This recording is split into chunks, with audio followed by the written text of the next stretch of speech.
그들이 베드로와 요한이 담대하게 말함을 보고 그들을 본래 학문 없는 범인으로 알았다가 이상히 여기며 또 전에 예수와 함께 있던 줄도 알고 또 병나은 사람이 그들과 함께 섰는 것을 보고 이날은 말이 없는지라. 명하여 공회에서 나가라 하고 서로 의논하여 이르되 이 사람들을 어떻게 하랴. 그들과 말미암아 유명한 표적이 나타난 것이 예루살렘에 사는 모든 사람이 알려졌으니 우리도 공경할 수 없느라.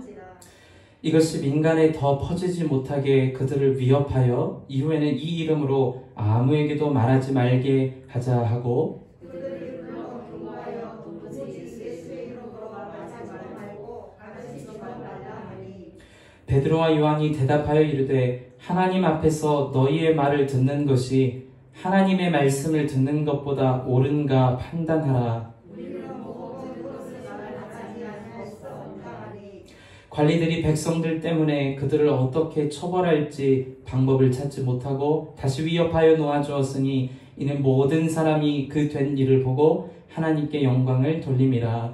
이 표적으로 병나은 사람은 40여 세나 되었더라. 아멘. 자리 다 앉으시겠습니다. 우리 서로 인사하시죠. 잘 지내셨죠?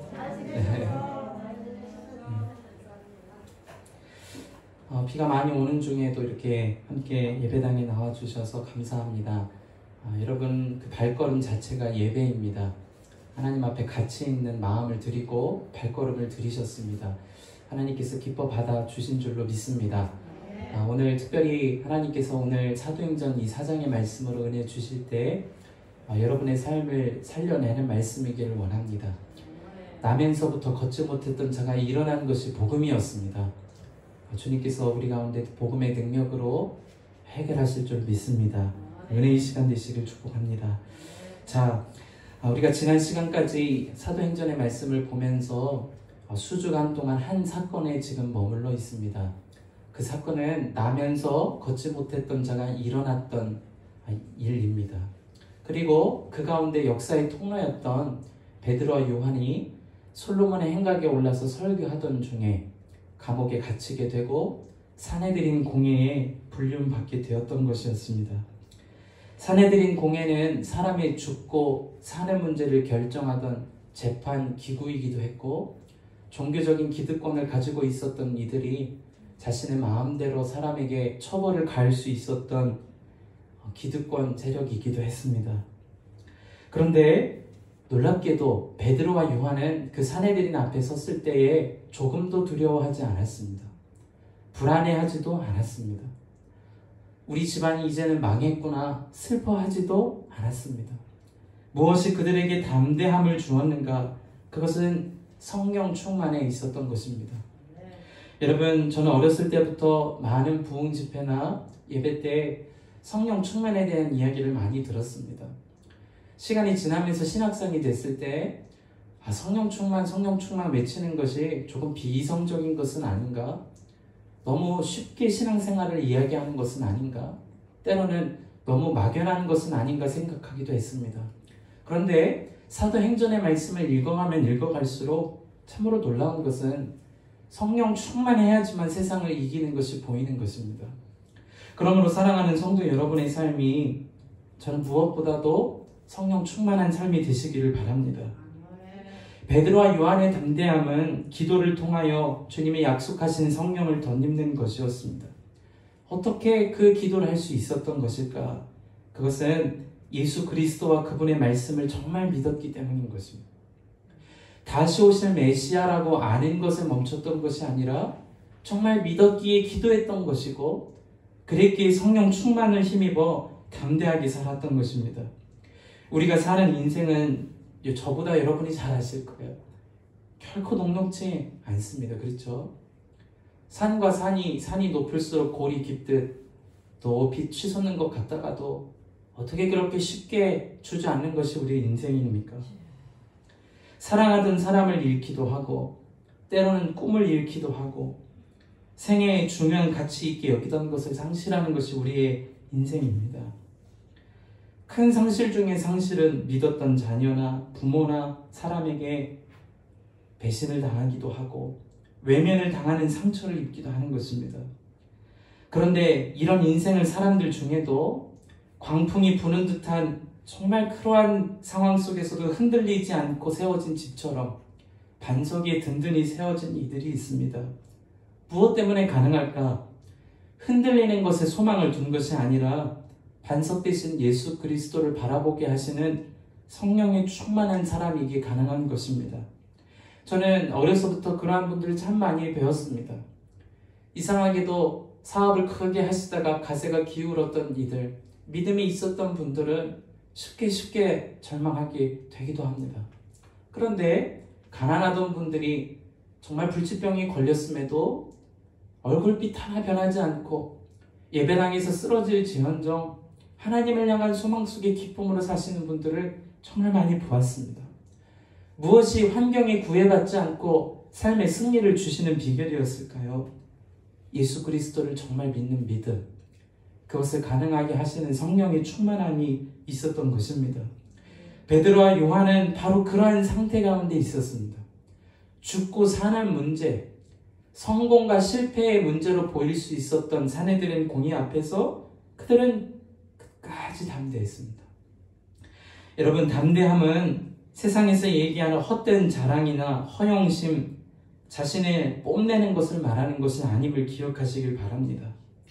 성경에서 말하는 담대함은 무엇이죠? 예수님을 닮아서 온유함에 이르는 것을 말합니다. 담대함은 결코 목소리를 크게 하거나 눈빛을 초롱초롱하게 하거나 어깨에 힘을 주고 나의 초라한 모습을 감추는 것이 아니라 겉모습은 남루했을지언정 온유한 상태에 있는 것입니다. 사람들은 온유함 하면 그저 착한 것으로 생각하기 마련입니다.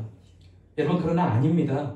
온유함은 흔들림 없이 강직하나 사랑으로 충만하여 부드러운 상태를 말하는 것입니다. 여러분, 이 말씀 꼭 기억하시길 바랍니다. 온유함은요, 흔들림 없이 강직하거나 하지만 사랑으로 충만하여서 부드러운 상태를 뜻하는 것입니다. 사람의 감정은 하루에도 수십 번도 유동하죠. 그렇죠?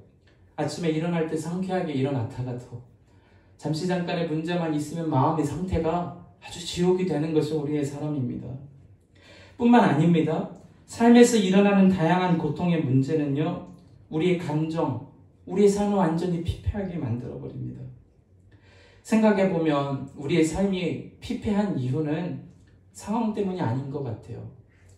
감정이 피폐해지면 삶이 그렇게도 피폐해집니다. 어제도 일본의 유명한 연예인이었던 한 사람이 목숨을 스스로 끊었다라는 기사를 본 적이 있습니다.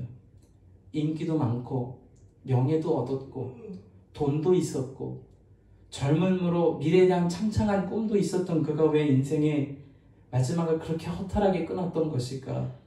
아무리 생각해 보아도 그의 감정이 피폐했던 것입니다. 그런데 여러분, 예수님을 아는 것과 믿는 것이 하나 된 사람, 성령으로 충만한 사람은 절대로 어려운 상황에도 유동하지 않아요. 저는 여러분이 다 그러한 사람 되실 수 있기를 축복합니다. 도리어 자신보다 고통 중에 있는 사람을 위해 기도합니다. 마음에 품고 그를 위하여 전심으로 눈물로 기도합니다. 그것이 온유한 상태, 성령 충만한 상태입니다. 성령의 9가지 열매, 여러분 어려서부터 들어보셨으리라 싶습니다. 저는 그 성령의 9가지 열매 중에 저와 여러분이 다 온유의 열매를 맺으시기를 간절히 바랍니다. 오늘 우리는 사내들인 공의 앞에 섰던 베드로와 요한을 또 대합니다. 참 이 말씀을 계속 대하는 것이 저는 설교를 준비하면서 얼마나 고충이 있는지 모르겠어요. 했던 얘기를 또 할 수도 없고 그들이 공의 앞에서 섰던 담대함을 어떻게 설명해야 될까 답답함이 있었습니다. 그런데 도리어 우리가 이 말씀을 순서적으로 계속해서 대하는 것이 참 하나님의 마음에 합당하다 싶은 것은 우리의 마음에 쉼과 소망이 필요하지만 쉼과 소망을 주시는 이 예수 그리스도를 향한 복음을 다시 들어야 하기 때문입니다. 여러분에게 한번 질문하면서 말씀을 다시 나누고 싶습니다. 여러분, 복음이면 충분하십니까? 정말 이 문제 앞에 바로 서야 합니다. 복음 하나면 나는 정말 충만한 사람인가? 충분한 사람인가? 하박국 선지자가 고난 중에 있었습니다. 나라가 망했습니다. 자신의 가족이 완전히 뿔뿔이 흩어졌습니다. 외양간에 송아지가 넘쳤던 그의 외양간에 송아지 하나 없었습니다. 논밭에 식물이 가득해서 그것을 먹고 나누고 베풀고 선교하고 구제할 사람이 논밭에 식물이 다 사라졌습니다. 그에게는 기뻐할 수 있는 조건이 단 하나도 없었습니다. 그러나 그가 어떻게 구원의 하나님을 위하여 기뻐하리라 노래했을까요? 구원의 하나님, 복음에 대한 메시지가 분명했던 것입니다. 오늘 우리는 베드로와 요한을 대하지만 동시에 제사장 가야바와 안나스, 백성들의 관리들, 장로들을 또다시 대합니다. 저는 베드로와 요한을 대하면서는 여러분이 성령 충만하기를 소망하시기를 바라고, 대제사장과 가야바와 안나스, 종교인들을 대할 때에는 나의 유익과 복음을 적절히 믿어서는 안 되겠다. 이들처럼 중간지대에 살아서는 안 되겠다. 결단하는 저와 여러분 되실 수 있기를 바랍니다. 이 시간에 정말 꼭 필요한 음성을 들으시는 저와 여러분 될 수 있기를 바랍니다. 여러분, 성경은 특별히 사도행전은 우리에게 신앙에 대해서 가르쳐 줍니다. 신앙은 믿고 바라는 것이지만 사도신경, 특별히 사도들이 믿음으로 따랐던 이 사도행전의 고백은 신앙생활에 대하여 말하기를 어느 자리에 서 있는지를 점검하라 말했습니다. 어느 자리에 있는지가 우리의 신앙을 드러냅니다.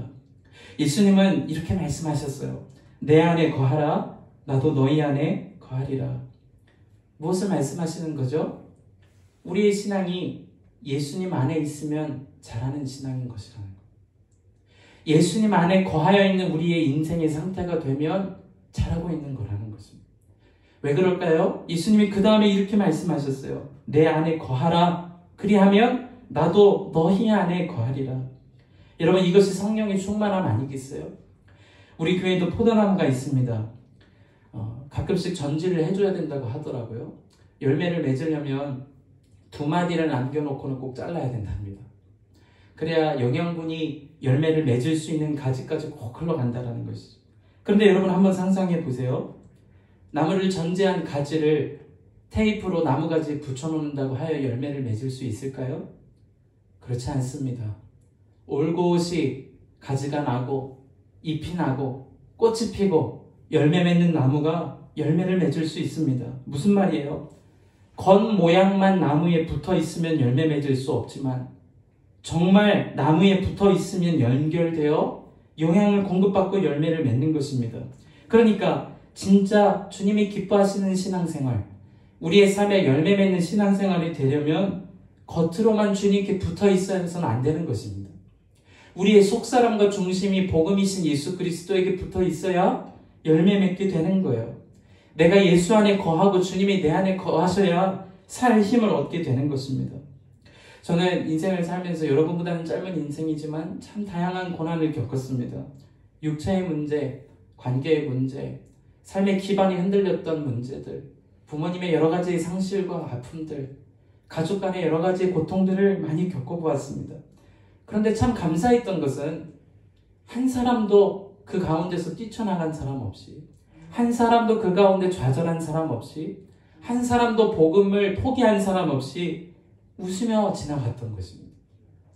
고통 중에 있을 때 저희 아버지가 하셨던 말이 기억이 납니다. 우리가 다 불에 차서 이것을 어떻게 해야 하는 상황 중에 아버님이 말씀하셨습니다. 그냥 우리가 지고 가자. 우리가 십자가 지자. 이해할 수 없었습니다. 그러나 그것이 참 옳았어요. 그 안에 계시는 예수 그리스도, 그것이 가장 귀한 보배였기 때문입니다. 여러분의 삶에 기반이 흔들릴 만한 문제가 있을 수 있어요. 사내들인 공예 앞에 선 것처럼 이거 놓치면 죽을 것 같고 한순간이면 절망에 빠질 것만 같은 순간이 있을지 모릅니다. 그러나 여러분, 베드로와 요한을 보십시오. 복음이신 예수 그리스도에게 붙어있는 성령 충만이 될 때 조금도 불안해하지 않았던 것입니다. 왜 그랬을까요? 베드로와 요한이 가룟 유다를 떠났던 사도의 한 사람을 세우기 위해 기도했었던 기도말에 그 정답이 있습니다. 사도행전 1장에 사도들은 가룟 유다를 대신하여 사도로 부름받은 이를 위해 기도했습니다. 사도행전 1장 25절에 이렇게 되어 있습니다. 봉사와 및 사도의 직무를 대신할 자인지를 보이시옵소서. 유다는 이 직무를 버리고 제 곳으로 갔나이다 하고, 유다는 예수님을 보기는 보았습니다. 예수님이 구세주라는 것을 알기는 알았습니다. 그러나 자기 뜻대로 옳은 자리를 향하여 나아갔습니다. 그러나 사도들의 기도는 이렇게 다시금 시작되어집니다. 이 직무를 버리고 간 유다가 그 자리를 향하여 나아갔으니 이제는 그 직무를 담당할 사람을 세워주십시오. 여기서 직무라고 번역된 토포스라는 단어의 의미를 이미 설명해 드렸습니다. 무엇입니까? 자리라는 것입니다. 여러분, 우리의 신앙생활은 자리가 중요합니다. 이 자리는 직분을 말하는 것이 절대 아닙니다. 오해해서는 안 됩니다. 우리의 직분과 신앙의 연수가 우리의 신앙의 열매 맺고 열매 맺지 않음을 결정하지 못합니다. 세상에서 아무리 많은 다양한 경험을 하고 지식을 가지고 과거에 어떠한 삶을 살았고 미래에 어떠한 소망이 있는지가 중요한 것이 아닙니다. 예수에게 붙어 있는지가 중요한 것입니다. 여러분, 그러한 자리를 지켜내셔서 베드로와 요한처럼 사내들인 공의 앞에 서서 죽음의 문제 앞에서도 담대했듯이 여러분의 인생이 참 담대한 삶, 주님 안에서 열매 맺는 삶이 되어지시기를 주님의 이름으로 축복합니다. 주님 안에 있는 사람은요, 반드시 고난을 겪어도 반드시 승리합니다. 주님 안에 있는 사람은 반드시 환난을 당하나 담대합니다. 그 안에 계시는 예수님이 세상을 이기셨기 때문입니다. 예수님 안에 붙어있는 자리를 지키는 사람은 어떠한 고난이 와도 환난 중에도 사방으로 우겨싸이는 상황을 당해도 절대로 절망하지 않습니다. 그 안에 계신 주님이 세상을 이기신 분이심이 믿어지기 때문인 것입니다. 주님 안에 있는 사람은요, 반드시 죄를 이깁니다. 그 안에 계신 주님이 죄를 이기게 하시기 때문입니다. 사랑하는 성도 여러분, 세상과 주님을 적절히 믿는 자리에 서 있지 마시기를 바랍니다. 주님을 믿는 자리, 주님 안에 거하는 자리, 포도나무이신 예수 그리스도에게 붙어있는 자리에 있을 때 우리는 베드로와 요한처럼 승리하게 되는 것입니다. 사도행전 4장에 있는 말씀은 승리한 사람을 보여줌과 동시에 완전히 실패했던 한 부류를 보여줍니다. 한 부류는 갈릴리 출신으로 배운 것도 없는 범인과 같았던 사람들이었지만 오히려 그들은 예수 안에서 승리하는 삶을 살았습니다. 그러나 다른 한 부류는 사두개인의 엘리트 집안으로 지도자로 살았고 대대로 성전에 있는 권세들을 누리며 살았으나 예수 그리스도가 누구이신지는 듣기는 들었으나 메시아가 어떤 사람인지를 알기는 알았으나 자신의 유익을 따랐었기에 결코 구원받지 못하는 사람이 되었습니다. 그러므로 여러분, 우리 인생에서 자리가 중요한 이유는 무엇입니까? 썩어질 것을 얻는 것보다 썩지 않는 구원을 얻게 하시는 주님이 계시기 때문에. 여러분, 혹시 여러분 인생에 만일 하루 동안 잘 먹고 잘 살고 만일 그 잘 먹고 잘 사는 거, 하루 동안 잘 먹고 잘 사는 걸 선택하면 100일 동안 괴롭고 고통스럽다면 여러분 그거 선택하시겠어요? 그러나 반대로 하루 동안에는 조금 고될 수 있어요. 하루 동안에는 한 번은 슬플 수 있어요. 아니요, 하루 동안은 정말 심하게 괴로울 수 있어요. 그러나 표대되는 것을 묵묵히 바라보고 그 하루를 견딘다면 평생을 평화롭게 해주신다는 약속이 있을 때 여러분 뭘 선택하시겠어요? 정말 아는 것과 믿는 것이 이렇게 다른 거예요. 저는 사랑하는 산사랑의 모든 교우분들이 예수를 아는 것, 하나님 나라를 아는 것에서 그치지 마시고 정말 믿음으로 받고 그분을 위한 자리에 서는 여러분 되시기를 주님의 이름으로 축복합니다. 그 가치가 사람의 삶에 드러납니다. 제가 지난 시간에도 함께 말씀을 나눴지만 말은 성품을 담아내는 그릇입니다. 내가 무슨 말을 하는지가 내 성품을 그대로 드러냅니다. 그리고 정말 자신이 믿고 의지하고 사는 것이 무엇인지를 드러내게 합니다. 그런데 오늘 본문은 그것을 떠나서 정말 사람이 가치 있게 여기는 것이 말에 드러남을 우리에게 보여주고 있습니다. 대제사장들과 종교인들, 백성들의 관리들은 오늘 말을 통하여서 분명히 이렇게 말하고 있습니다. 우리 15절부터 17절까지의 말씀을, 18절까지의 말씀을 같이 읽겠습니다. 15절부터 18절입니다. 시작. 명하여 공회에서 나가라 하고 서로 의논하여 이르되 이 사람들을 어떻게 할까? 그들로 말미암아 유명한 표적이 나타난 것이 예루살렘에 사는 모든 사람에게 알려졌으니 우리도 부인할 수 없는지라. 이것이 민간에 더 퍼지지 못하게 그들을 위협하여 이후에는 이 이름으로 아무에게도 말하지 말게 하자 하고 그들을 불러 경고하여 도무지 예수의 이름으로 말하지도 말고 가르치지도 말라 하니. 지금 베드로와 요한은 말로써 예수 그리스도 그분이 같이 있다 말씀하고 있습니다. 그러나 성경에 해박했었던 사람들, 예수 그리스도를 더 가까이 있었어야 했던 사람들은 말로써 오히려 그것을 막게 됩니다. 그들이 예수님을 몰랐기 때문이 아니었습니다. 16절 여러분 다시 한번 보세요. 이 사람들을 어떻게 할까? 그들로 말미암아 유명한 표적이 나타난 것이 예루살렘에 사는 모든 사람에게 알려졌으니 우리도 부인할 수 없는지. 여러분 이 말씀 보고 계십니까? 백성들의 관리였던 이 사람들도 예수님을 부인하지는 않았어요. 그러나 믿지는 못했던 것입니다. 아니요, 믿지 않기로 선택했던 것입니다. 왜 그랬을까요? 그들에게는 복음보다도 지금 누리고 있는 종교적인 권리, 종교적인 이익, 물질적인 평안함, 세상의 정욕과 이생의 자랑과 안목의 정욕이 더 같이 있었기 때문인 것입니다. 하나님이라는 이름을 포장하였지만 실제로는 자기 자신의 이익을 위해서 살았기에 복음을 거부했던 것입니다. 저는 오늘 이 말씀 앞에서 저와 여러분이 한번 우리의 삶을 한번 점검해 보시기를 바랍니다. 나는 하나님을 믿는다고 이 자리에 앉아 있지만 결정적인 순간에서 복음보다 세상을 선택하고 있지는 않은가? 아니면 세상의 중요한 가치를 내려놓더라도 복음 하나면 충분하다 하고 외치고 나아갈 수 있겠는가? 여러분 이것이 결정되어야 합니다. 예수님께서 말씀하시기를 주님으로부터 나아가는 길은 좁은 문이라고 말씀하셨습니다.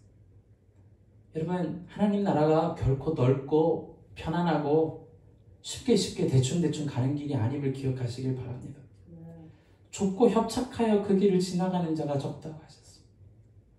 여러분은 지금 예수 믿으면서 편안하십니까? 그럼 정말 한번 진지하게 돌아봐야 합니다.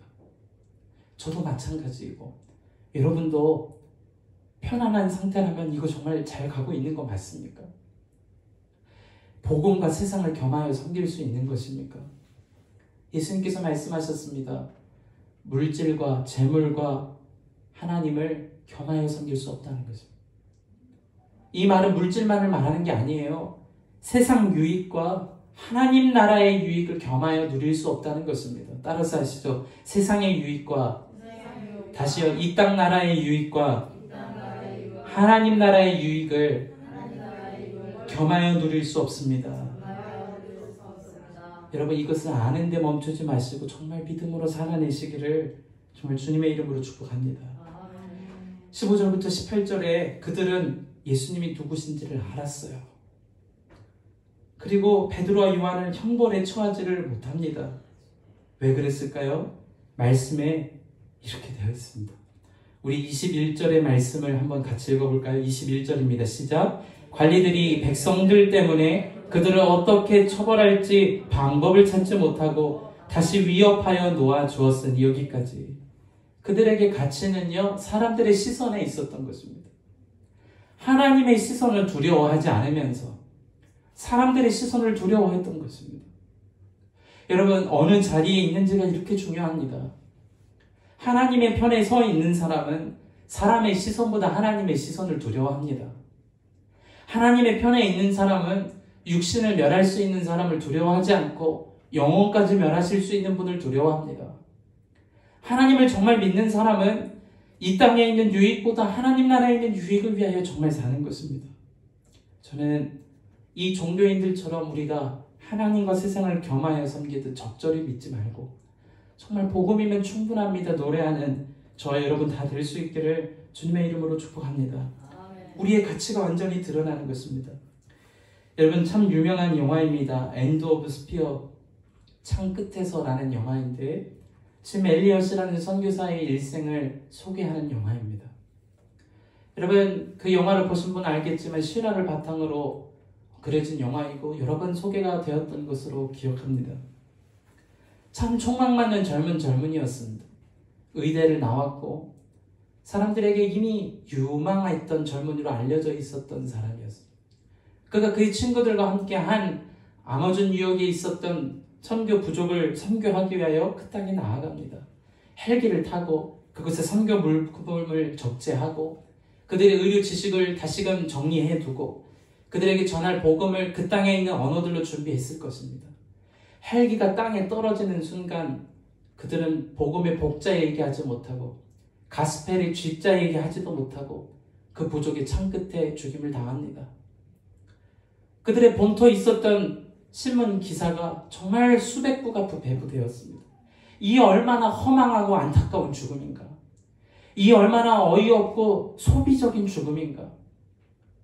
여러분, 그런데 그 짐 엘리엇의 아내 그리고 함께 있었던 동료들의 아내가 어떤 고백을 했습니까? 그가 짐 엘리엇의 일기장을 언론에게 공개하면서 이렇게 되어 있었습니다. 선교를 떠나기 바로 직전에 짐 엘리엇이 남긴 것입니다. 영원한 것을 위하여 영원하지 않은 것을 포기하는 것은 절대로 어리석은 것이 아니다. 영원한 것을 위하여 영원하지 않은 것을 포기하는 것은 어리석은 것이 아니다. 그 아내들이 그 일기장을 발견하고 가슴에 품고 성령 충만이 그들에게 임했습니다. 그리고 그 아내들이 그 남편을 죽였던 그 부족에게 똑같이 헬기를 타고 의료 물품을 적재하고 그 땅으로 갑니다. 그 부족이 변화되었습니다.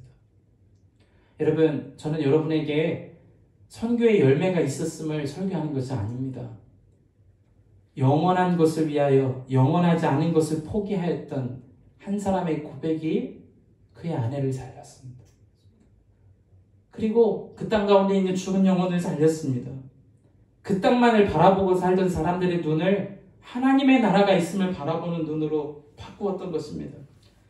저는 여러분이 그러한 눈으로 이 땅을 사시기를 주의 이름으로 축복합니다. 절대로 여러분 이 땅이 끝이 아닙니다. 절대로 이 땅이 영원한 것이 아닙니다. 한 분이 설교를 하면서 이런 설교를 하셨답니다. 미국의 한 유망한 설교자인데 여러분 911 기억하시나요? 9.11 테러가 얼마나 끔찍했습니까? 그 이야기를 하면서 그분이 이런 얘기를 하셨답니다. 지금 여러분이 있는 땅이 멸망하는 바로 그 빌딩과 같습니다. 빨리 그 빌딩에서 나와서 대피하십시오. 그 땅에서 나와야 합니다. 그 땅만 바라보고 있으면 안 됩니다. 나와서 살아야 합니다. 저는 오늘 여러분에게 그 이야기를 드리고 싶습니다. 여러분, 이 땅 바라보고 살면 정말 유익한 것이 없는 것입니다. 주님의 나라를 향하여 주님에게 자리에 가까이 있었던 베드로와 요한과 같이 사시는 저와 여러분 다 되실 수 있기를 주님의 이름으로 축복합니다. 대제사장과 가야바, 안나스 그리고 당시의 종교인들은 변화된 베드로와 요한을 보고 놀랐습니다. 뿐만 아니었습니다. 병이 나은 사람이 보고 어떠한 말을 해야 될지 모르는 상황에 이르렀습니다. 그뿐이 아니었습니다. 예수 그리스도가 누구이신지도 알고 있었습니다. 아는 것에서 멈췄습니다. 믿지 못했던 것입니다. 그러니 구원에 나아가지 못하고 그들이 아끼던 화려한 성전에서 그저 썩어질 인생이 되어 죽음을 맞이합니다. 여러분이 바라보는 천국은 어떤 곳입니까? 사람의 인정보다 못한 것이거든 인정을 따라 살아내십시오. 이 세상에 있는 물질보다 천국이 못하다 믿어지시거든 물질을 위해 살면 됩니다. 사람의 인정이 하나님의 인정보다 더 귀하다고 여겨지면 사람의 인정을 따라 살면 됩니다. 그러나 그게 아니시거든 주님을 위해 사는 저와 여러분 되시기를 바랍니다. 한 예화를 나누고 싶습니다. 감리의 목회자로 많은 예화를 소개하는 문병하라는 목사님의 글을 인상 깊게 보았습니다. 그분의 글에 이런 예화를 소개해 주셨습니다. 여러분 한번 잘 들어보시길 바라요. 미국의 어떤 산골에 한 목사님이 새로 부임해 오셨답니다. 모두 크게 환영했고 교회 분위기가 그 어느 때보다 좋았답니다. 마을 사람들이 나무를 베어 통나무를 띄워서 목재 공장에 있는 아랫마을로 내려보내고 또 내려보낸 통나무의 수만큼 돈을 받아 계산하는 그 마을 사람들의 생업이 통나무 벌목업이었다랍니다. 윗마을 사람들은 자기들이 아랫마을로 보내는 나무 끝에 자기 마을 표시를 해야 했습니다. 왜냐하면 자기 마을에서 보낸 통나무여야 수익이 자신의 것에 잡히잖아요. 아랫마을하고 섞여서는 안 되잖아요. 어느 날 이제 목사님이 그 마을에 조금씩 신방을 삼아서 돌러 보는데 아랫마을 사람들이 윗마을 사람들이 내려보낸 통나무를 몰래 건져서 통나무 끝에 있는 표시를 잘라내고 자기 마을 표시를 해서 내려보내는 것을 목격했습니다. 목사님이 그 주일에 설교하기를 내 이웃의 물건을 도적질하지 말라는 제목의 설교를 했대요. 교인들이 다 은혜를 받았답니다. 그리고 목사님에게 이렇게 이야기했다는 거죠. 목사님 참 은혜 많이 받았습니다. 이제 마을 사람들이 이 일을 안 하겠거니 생각하는데 웬걸 여전히 윗마을 통나무를 그대로 건져내고 끝에를 잘라내고 여전히 반복적으로 그 일을 하더라는 것입니다. 그래서 다음 주에 이런 설교를 하셨대요. 삼가 모든 탐심을 물리치라. 성도님들이 다 은혜를 받았던 겁니다. 눈물을 흘리고 기도하고 목사님 참 은혜 많이 받았습니다. 이제는 바뀌겠지. 여전히 통나무를 건져내가지고 표식을 잘라내고 자기의 것을 그리더랍니다. 마침내 목사님이 다음 주 주일 설교를 이렇게 하셨답니다. 내 이웃의 통나무 끝을 잘라내지 말라. 그러니까 목사님이 그 교회에서 나오게 되셨답니다. 여러분, 이 이야기를 하면서 아래에 이런 성경 구절을 그분이 소개해 두셨습니다. 너희는 말씀을 행하는 자가 되고 듣기만 하여 자신을 속이는 자가 되지 말라. 누구든지 말씀을 듣고 행하지 아니하면 그는 거울로 자기의 생긴 얼굴을 보는 사람과 같아서 제 자신을 보고 가서 그 모습이 어떠했는지를 잊어버리거니와 자유롭게 하는 온전한 율법을 들여다보고 있는 자는 듣고 잊어버리는 자가 아니요 실천하는 자니 이 사람은 그 행하는 일에 복을 받으리라. 저는 여러분에게 이 말씀을 드리고 싶습니다. 우리가 성경을 지식으로 안다 하여 구원받을 수 없습니다. 아는 것과 믿는 것이 하나가 되게 사시기를 축복합니다. 그래야 주님이 부어주십니다. 인도에 가십니다. 달라지게 하십니다. 우리가 그것이 해결되지 못하기에 여전히 막혀져 있는 문제들이 있을 것입니다. 사도 바울은 에베소 교인들을 향해 이런 이야기를 했습니다. 에베소서 4장 13절의 말씀입니다. 우리가 다 하나님의 아들을 믿는 것과 아는 일에 하나가 되어 온전한 사람을 이루어 그리스도의 장성한 분량이 충만한 데까지 이르리니. 저는 결혼해보니 부모님들의 삶이 얼마나 고단했는지가 싶습니다. 저는 여러분의 인생이 얼마나 고단했을지가 상상이나마 조금이나마 되어집니다. 어렸을 때는 부모님이 말하는 거 지식적으로만 알았습니다. 그런데 조금 어른이 되어보니 살아내는 것이 유익한 것이 깨달아집니다. 신앙생활도 마찬가지입니다. 아무리 들어도 살아내지 못하면 끝나는 것입니다. 오늘 우리에게 주신 말씀이 분명합니다. 베드로와 요한은 좋은 출신도 아니었습니다. 심지어 나면서 못 걷게 되었던 사람도 40년 동안 미문 앞에 있었으니 사람들이 이름까지도 알았을 것입니다. 그들은 아는 것과 믿는 것이 하나가 되었을 때 담대하였고 질병에서 노임을 받았습니다. 그러나 엘리트 집안의 사람들이었던 사두개인들과 백성들의 관리들은 어땠습니까? 아는 것에서 그쳤을 때 이 땅에서 썩어지는 흙에 불과하는 사람이 되었습니다. 저는 사랑하는 성도 여러분이 아는 것과 믿는 것이 다 하나가 되셔서 하나님 앞에 섰을 때 잘했다, 잘 견뎠다, 착하고 충성된 건 내가 보았다, 너의 집을 내가 예비해 두었다, 안식하고 쉬어라, 이 이야기를 듣는 저 여러분의 삶이 다 되시기를 주님의 이름으로 축복합니다. 이제 우리 합심해서 한번 기도하겠습니다. 여러분, 혹시 여러분이 내려놓지 못하는 것이 무엇이 있습니까? 여러분 잘 알아야 합니다. 우리가 내려놓지 못하는 그것이 하나님이 부어주시고자 하시는 축복을 가로막는 것일 수 있습니다. 우리가 불안해하는 것과요, 우리가 믿는 것은 아주 밀접한 관계가 있는 것입니다. 아는 것과 믿는 것이 하나 되지 못하기에 우리는 불안하고 불행하고 분노 속에 사는 것입니다. 정말 내가 이 땅보다 더 귀한 하나님 나라를 가졌다면 어떻게 불안해할 수 있겠어요? 이제 우리 합심해서 기도할 때 주여 내가 아는 것을 넘어 정말 믿는 삶이 되게 하여 주옵소서. 베드로와 요한처럼 담대하게 하여 주옵소서. 나면서부터 못 걷던 자가 예수를 알고 믿었을 때 고침받았듯이 내 삶에 묶였던 문제가 풀려지게 하여 주옵소서. 아는 것과 믿는 것이 하나 되기 위해 우리 합심해서 한번 기도하겠습니다.